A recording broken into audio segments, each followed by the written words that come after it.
Picture this. It's peak Oregon Trail times. You're on a wagon. Everything hurts. And dysentery is looming. But, plot twist, you brought a chef. Today, I'm making an Oregon Trail style meal using what they actually had to see if this food really could have kept you alive. Will it be good? Questionable. Will it be an adventure? Absolutely. This is gonna look kind of Christmassy. We gotta work with what we got. And this is the only apron I have. Oh! I feel slightly Amish. Wow, this is doing nothing for... You know, that's why everyone used to wear those waist aprons so you could, you know? When I think Oregon Trail, I don't know why, but I also always think of Red Dead Redemption. I don't think they're among the same time period. I'm gonna check that. But as someone who loves video games, aka the Oregon Trail and Red Dead Redemption, it only makes sense. If you didn't know, in a past life, I streamed video games. I wish we could sell Sarah. Like, pimp her out. We are in a gang now, so... And I feel like somehow we have made a strong connection here while making food. It's very weird. Everything's connected, everyone. We're making what feels like the equivalent of a Waffle House breakfast because we're making beans and grits and, did I say bacon already? And coffee. Because that's what they would have had on the Oregon Trail, but for some reason we are still doing that today. We're gonna get to it. As they were exploring the frontiers of America, we are going to explore the frontiers of this kitchen and of this outfit. Do I look sickly? That was the goal. You better be ready for this. Are you ready? 'Cause I am. Yonder. Let's do it.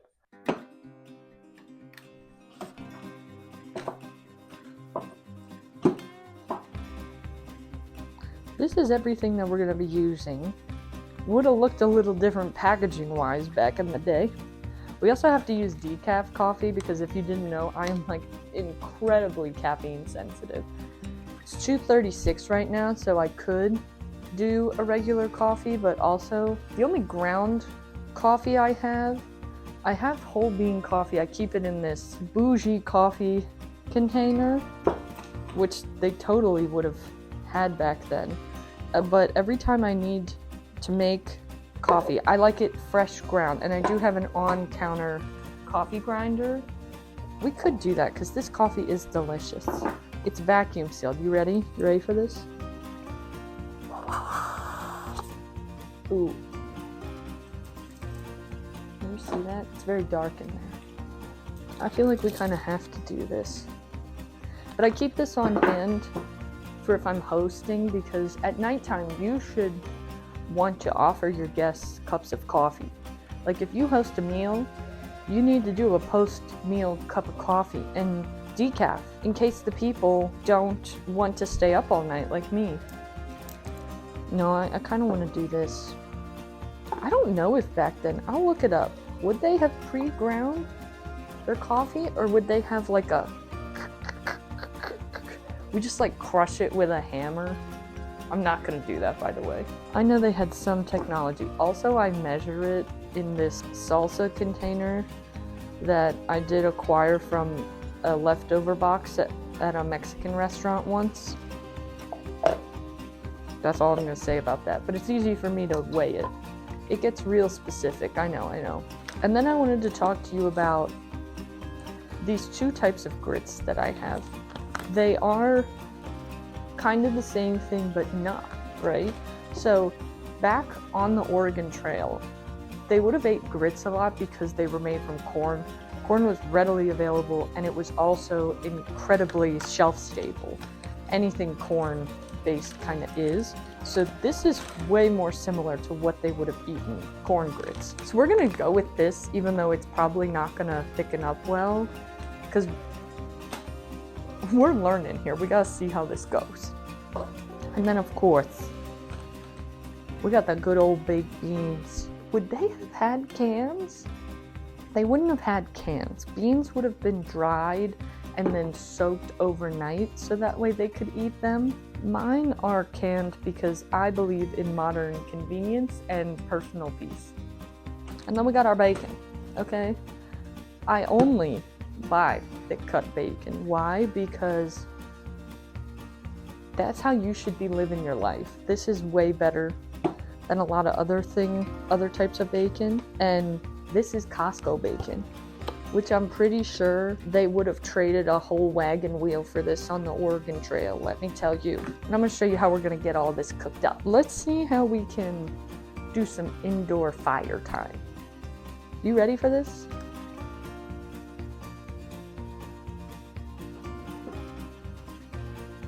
I give you our indoor fire. She's gonna work. She's gonna be great. Just pretend, okay? There's like a roaring campfire with like the grate above it. Do you see it? Do you see what I'm saying? Just pretend that's what that is. And then my apartment building won't sue me if they ever see this video.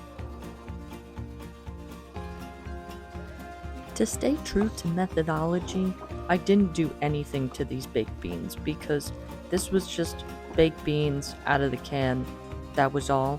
I literally just dumped them in the pot and heated them up, which honestly would have been very similar to what they did. They would have soaked the beans overnight, maybe added some salt to them, and that would have been the end of it.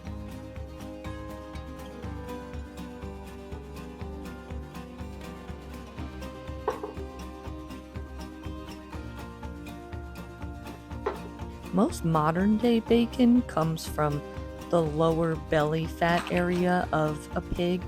A lot of bacon back during this time came from the jowls of a pig, and there's still that kind of bacon. That's why I felt like sticking with the thick cut bacon was really true to the time and good for cooking it in a pan like we would have over a fire.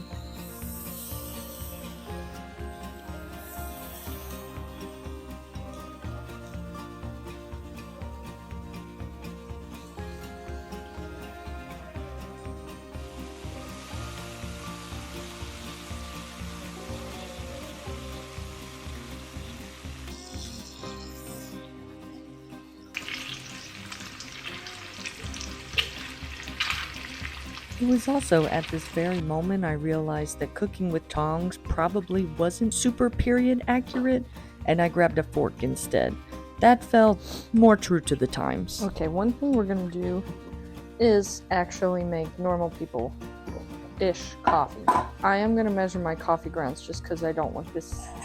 I don't know what I'm doing. Did they? Maybe. You wanna know something hilarious? This thing weighs 69 grams. I think that's hilarious. I'm sorry. They would have boiled water in a pot or just like in a tin cup over a fire.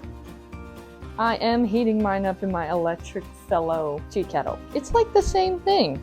Can't you feel the yi and the haw? I'm basing this off of how much I normally put in my Chemex when I make it that way. A Chemex wouldn't have survived back then because it was glass. And one, glass was expensive. And can you imagine? You're like on the road, in your wagon, dirt road, no suspension in that wagon. That thing takes one good bump. Yeah, that was not lasting. Neither were your bones. So I'm gonna grind this up. Just pretend, I'm gonna cut to a cutscene of me pretending to do it or someone else doing it. That's what happened here. It didn't go in my plugged in electric coffee grinder.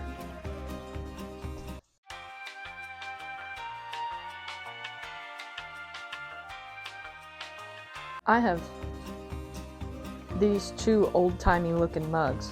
This one is actually a reproduction from a mug that was found in Colonial Williamsburg. I think this is actually pre-Oregon Trail? I'm not sure, but this could have been pretty accurate. This is more just like a plain ceramic. I'm gonna do this one because she's cute. I mean, why not? Can I just say flipping bacon with a fork is an actual nightmare, and those of you who choose to do that at home are psychotic. Get a pair of tongs or talk about your enjoyment of pain, okay? Did they have coffee filters back then? Here's what I'm gonna do. I feel like they would have had some sort of like cloth I'm gonna look this up real quick. Okay, so here's what's about to happen. Something unwell is about to happen. We have ground coffee. She's going in the mug. That was a lot. Water in the mug. Filter who? Okay?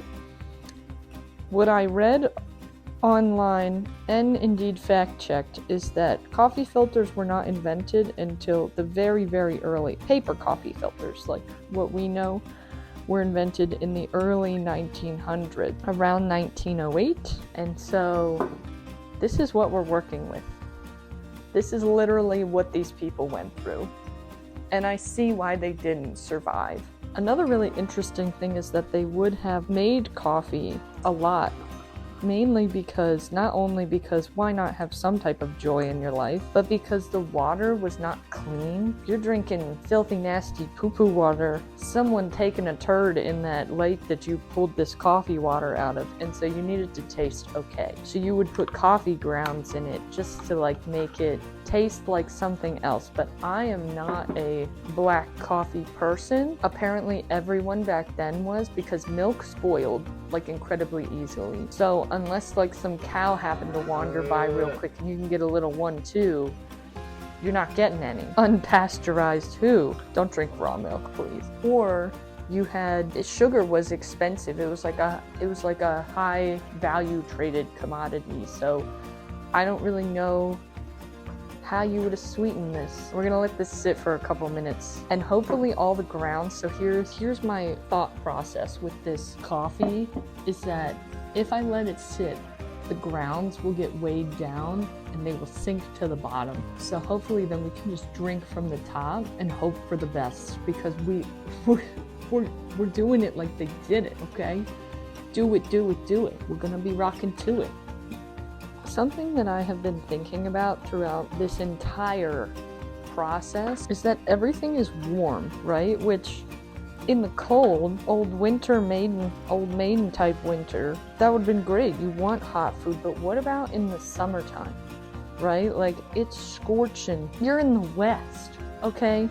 You're on the Oregon Trail. I don't know exactly where that started and ended. It probably would have been so hot, and all your food would have had to have been hot all the time. So you're like sitting there in the depths of summer, just honking down hot coffee. If you do that, my father does that. That tells you something. It's grits time, everyone. And here's my thing. We're trying to do period accurate. I didn't dress up like this for nothing. I didn't put this ballerina bun in for you to not appreciate it. But they wouldn't have had milk or butter. Butter was a thing. Obviously milk and butter were a thing, but lacking refrigeration and cost, we are talking like what sustained your life before you had entertainment of TV, radio, and audiobook. You would have had corn grits. So in order to add flavor, people probably would have had like salt, because salt cured meat. Obviously we had bacon. Those were things that were more stable, so you would have had salt. You could have added that, but a way to add flavor back then would have been like, we cooked our bacon in this pan that's still kind of warm. We can use all that grease from the bacon as a nice little butter substitute, and we can kind of toast up our corn grits in this and then just add water to it. Now, I know exactly what you're thinking if you think like me at all. Clark, oil and water, they don't mix. Yeah, I know, friend. I don't think this is going to be pretty, but I think it's going to be better than if we just didn't put anything in it. Do you hear that? This is what it's looking like. It's not good. We'll get some water in here and get these soaking, and we'll see. I just continued to use this fork, mainly because I feel like they would have wanted less dishes, like less pans, less dishes, less work, and it did thicken up. Although, you remember that cow from earlier I mentioned? Yeah, that thing swung around just to try to save us a little bit, but you'll figure out at the end if this actually ended up helping us out at all or not.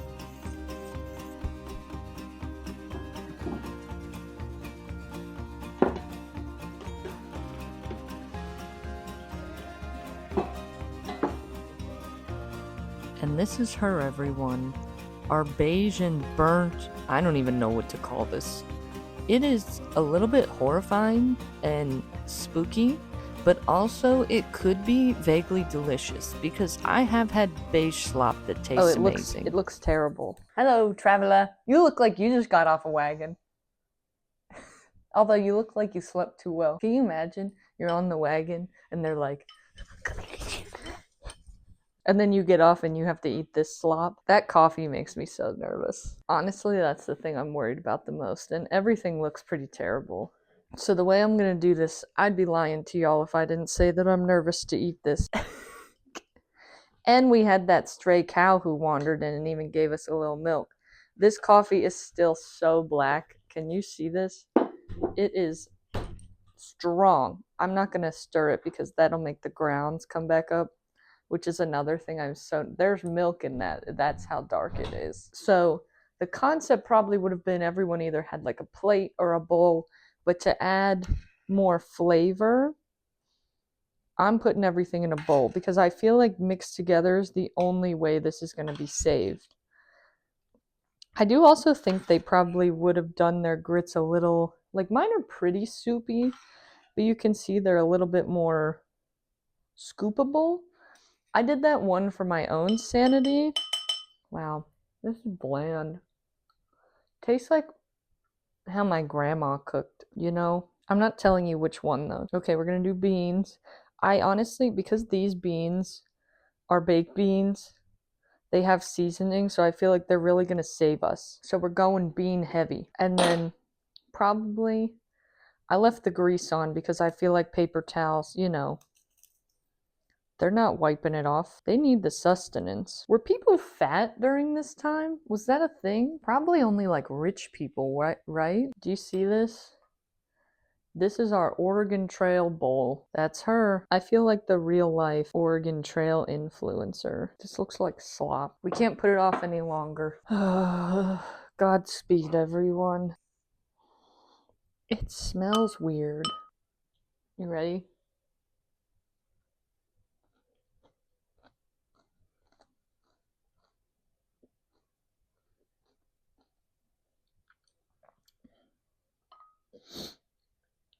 The medieval times were better. Okay, okay, I feel like you probably need this to wash this down with. I can see coffee grits in it.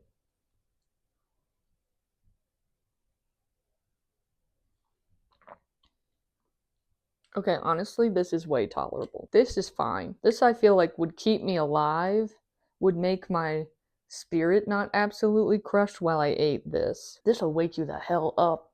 Oh my god. But this, here are my thoughts on this. It's really greasy, right? Because it would have been just water and like the corn stuff, and because we used the bacon fat to try and help it, it makes it incredibly greasy, which gives it like the worst texture ever. And then here's my other thought. If you're really on the Oregon Trail and you make this slop and you cook it in a pan, you don't know if that pan's clean. So when you eat the bacon in it, is it bacon? Is it a bug? Is it one of your teeth? I don't know. I think you don't know either. And that's really what I feel I'm experiencing here. So I mixed it all together. That's what that one is. Doesn't that look great? Looks like babies. I don't think babies could eat that. Drink that. Coffee doesn't wake me up, remember? I'm not caffeine. Drink that. Whew, no, thank you. Who's getting shrimp from the Oregon Trail? What kind of grits are they? What kind of pioneer are you? Come on. Let me get water It's first either here. eat that or die. Let me Put paint the yourself picture. in the Oregon Trail. How old am I?